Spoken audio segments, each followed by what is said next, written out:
کا ہم نے ایک پورا پلان بنایا ہوا ہے کہ جو بھی 5 کروڑ سے زیادہ مالیت کا مالک ہوگا پاکستان میں اس کا 5% ریاست کا ہوگا، جو 10 کروڑ سے زیادہ ہوگا اس کا 10% ریاست کا ہوگا، اور اس کے بعد بھی اگر پاکستان کے قرضے ہم نہ اتار سکے تو ہمارے چیئرمین صاحب نے بڑا واضح پیغام دیا ہوا ہے کہ سب سے پہلے میں اپنی جائیدادیں بیچوں گا، اور جتنے بھی سیاسی لیڈر ہیں ان سب کی جائیدادیں بیچیں گے اور پاکستان کے قرضے اتاریں گے۔ انہوں نے بچوں کو تعلیم نہیں دی، اسکول نہیں دیے، صحت کو مہنگا کر دیا، ادویات کو مہنگا کر دیا کہ جو غریب آدمی ہے وہ اپنے لیے دوائی بھی نہ لے سکے۔ جب انہوں نے غریب آدمی کو اپنے مسائل میں جکڑ دیا، اس نے پاکستان کے بارے میں سوچنے کو اس کو ٹائم ہی نہیں ملا۔ اعوذ باللہ من الشیطان الرجیم، بسم اللہ الرحمن الرحیم۔ کروڑوں اربوں خربوں درود خاتم النبیین رحمت للعالمین سیدنا کریم جناب محمد صلی اللہ علیہ وآلہ وسلم اور آپ کی آل پر۔ ناظرین، پروگرام ساگر کنارے کے ساتھ آپ کا میزبان فیصل فاروق ساگر آپ کی خدمت پہ سلام عرض کرتا ہے۔ ملک میں سیاسی منظرنامہ جو ہے وہ لمحہ بلمحہ بدل رہا ہے، اور یوں تو یہ الیکشن ایئر ہے، لیکن الیکشن کب ہوں گے اس میں بڑی غیر یقینی کی صورتحال ہے۔ سیاسی جماعتیں ہر روز اپنی حکمت عملی تبدیل کر رہی ہیں اور ان کے موقف بھی بدلتے ہیں، لیکن اب یہ کہنا مشکل نہیں ہے کہ بہرحال جو ہے وہ ملک میں عام انتخابات ہونے ہیں، اور اگر دیکھا جائے آئینی تقاضا جو ہے تو اس کے حساب سے خیبر پختونخوا اور پنجاب میں 90 دن کے اندر الیکشن ہونے ہیں، اور اس کے لیے معاملات عدالتوں میں بھی جا چکے ہیں۔ الیکشن کے انعقاد کے لیے جو مختلف سیاسی جماعتیں ہیں وہ عدالتوں سے رجوع کیا ہوا ہے۔ مرکزی ترجمان پاکستان نظریاتی پارٹی ارسلان خالد بٹ میرے ساتھ ہیں، میں شکریہ ادا کرتا ہوں۔ یہ بتائیں ارسلان صاحب کو، آپ کو یہ بڑا سرگرم کردار اسٹوڈنٹ لائف سے تھوڑا سا بتائیے کہ اب سیاست میں کیسے آ گئے ہیں آپ، اور کس طرح سے جگہ بنائیں گے آپ پالیٹکس میں؟ تھوڑا سا اپنا بتائیے اسٹوڈنٹ لائف کے بارے میں، اور پھر پالیٹکس پہ بات کرتے ہیں۔ 2011 سے ہم نے انجمن طلبہ اسلام سے اپنی سیاست کا آغاز کیا تھا، اسٹوڈنٹ سیاست سے۔ طلبہ سیاست میں ہم نے تربیت حاصل کی، سیاست کے معاملات کو سمجھنے کی کوشش کی۔ ہم نے دیکھا کہ لیڈرشپ کے جو اوصاف ہیں وہ کیا ہوتے ہیں، اور سب سے پہلے ہم نے اپنے اندر کی جو کمیاں تھیں، جو خامیاں تھیں، وہ پوری کی، وہ کلیئر کی، تاکہ ہم ایک اچھے طریقے سے جب سیاسی میدان میں آئے اور اپنے لوگوں کو فائدہ دے سکیں۔ اور ہم نے یہ دیکھا کہ جب ہم انجمن طلبہ اسلام میں تھے اور ہم نے ناموس رسالت پر، ختم نبوت پر اور پاکستان کے اہم ایشوز پہ جب ہم نے احتجاج کیا، آواز بلند کی، تو ہمیں یہ سمجھ کر کہ یہ نوجوان ہیں، یہ احتجاج کرتے ہیں، ان کا تو کام ہی یہی ہے، یا ان کے اندر ایک اور کام ہی کوئی نہیں، اور جس طرح دیگر تنظیموں کو انہوں نے کل عدم بھی کیا۔ ہم نے محسوس یہ کیا کہ ہم جب باہر جا کے بات کرتے ہیں تو وہ ایک آتا ہے احتجاج کے زمرے میں۔ ہم نے سوچا کہ اگر یہ بات ہم اسمبلی میں جا کے کریں گے تو وہ ایک قانون سازی ہوگی۔ اب یہی فیصلہ ہم نے کیا کہ ہم اب احتجاج کی سیاست نہیں کریں گے، باہر نہیں رہیں گے، اب ہم تیاری کریں گے اور اسمبلی میں جائیں گے اور پاکستان کی جو بات ہے اس کو سنبھالیں گے۔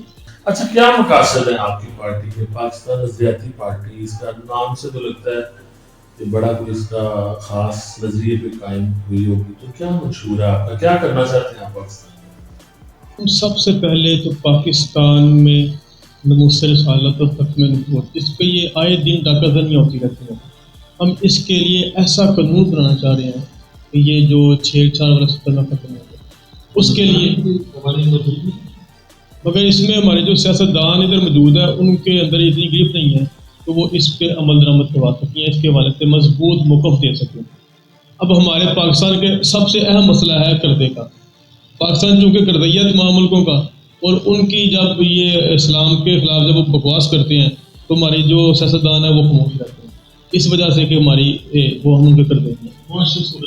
اب ہم نے یہ سوچا ہوا ہے کہ پاکستان نظریاتی پارٹی پاکستان کے قرضے کا، اس کا ہم نے ایک پورا پلان بنایا ہوا ہے کہ جو بھی 5 کروڑ سے زیادہ مالیت کا مالک ہوگا پاکستان میں اس کا 5% ریاست کا ہوگا، جو 10 کروڑ سے زیادہ ہوگا اس کا 10% ریاست کا ہوگا، اور اس کے بعد بھی اگر پاکستان کے قرضے ہم نہ اتار سکے تو ہمارے چیئرمین صاحب نے بڑا واضح پیغام دیا ہوا ہے کہ سب سے پہلے میں اپنی جائیدادیں بیچوں گا، اور جتنے بھی سیاسی لیڈر ہیں ان سب کی جائیدادیں بیچیں گے اور پاکستان کے قرضے اتاریں گے۔ تو اس لحاظ سے تو پھر جتنے کھاتے پیتے لوگ ہیں ارب پتی کروڑ پتی وہ تو آپ کو نہیں ووٹ دیں گے. اس میں یہ ہے کہ یہ آپ کی بات بالکل ٹھیک ہے.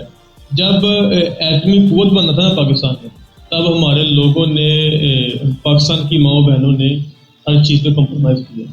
جب یہ پاکستان کی سالمیت کی بات آئے گی تو لوگ پھر کمپرومائز کریں. پھر اگر ہوتا یہ ہے کہ جب خان صاحب اپنا بنی گالا بیچیں اور قوم سے کہیں کہ بھائی آپ بھی بیچ کے تو پھر ہر بندہ دے.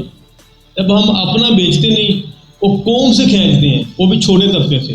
جبکہ ہمارا ایک پورا پلان ہے کہ جو 5 کروڑ سے زیادہ مالک کا جو مالک ہے اس سے ہم 5% لیں گے اور جو 10 کروڑ سے زیادہ کا اس سے 10% لیں گے. اور جب اگر ضرورت پڑی کہ اگر پھر بھی قرضے نہیں اتر رہے تو ہم انشاءاللہ سب سے پہلے اپنے گھر سے شروع کریں گے. ہمارے چیئرمین صاحب اپنی جائیدادیں بیچیں گے, ہمارے پاس کچھ ہوگا ہم وہ بیچیں گے. ہم پاکستان کے قرضے سب سے پہلے پاکستان قرضے اتاریں گے. پھر اس کے بعد ہم پاکستان کی دیگر جو معاملات ہیں جو معیشت کے مسائل ہیں جو گلی نالیوں کے کٹوں کے ٹکڑوں کے مسائل ہیں ہم وہ کلیئر کریں گے. تو اس کے لیے اسٹرکچر جو ہے آپ کی پارٹی کا وہ کہاں تک ہے, کتنے صوبوں میں آپ کی آرگنائزیشن کام کر رہی ہے؟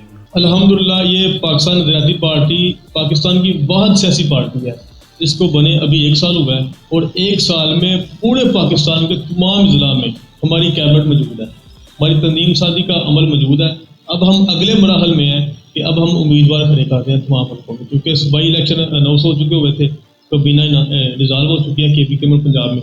ہم پنجاب کے صوبائی الیکشن کی تیاری کر رہے ہیں اور ساتھ ہم جنرل الیکشن کی تیاری کر رہے ہیں. ہم لوگ کو یہی کہنا چاہتے ہیں کہ لوگ مرثیت اور بادشاہی نظام میں جکڑے ہو گئے ہیں. انہوں نے ہمیشہ پہلے باپ کو ووٹ دیا پھر بیٹے کو ووٹ دیا, نہ باپ نے کچھ کیا نہ بیٹے نے کچھ کیا. ہم چاہتے ہیں کہ آپ لوگ اب نظریے پہ ووٹ دیں, اب ووٹ دیں پاکستان کے لیے جو پاکستان کی سالمیت کے لیے بہتر ہے. ہم اپنے لوگوں کو یہی ایجوکیٹ کرنا چاہ رہے ہیں کہ وہ کچھ دیر کے لیے یہ گلیوں نالیوں گٹروں کے ڈھکنوں کے اور یہ تھانے کچہری کلچر سے تھوڑا سا باہر نکلے, باہر آ کر پاکستان کی سالمیت کی بات کریں.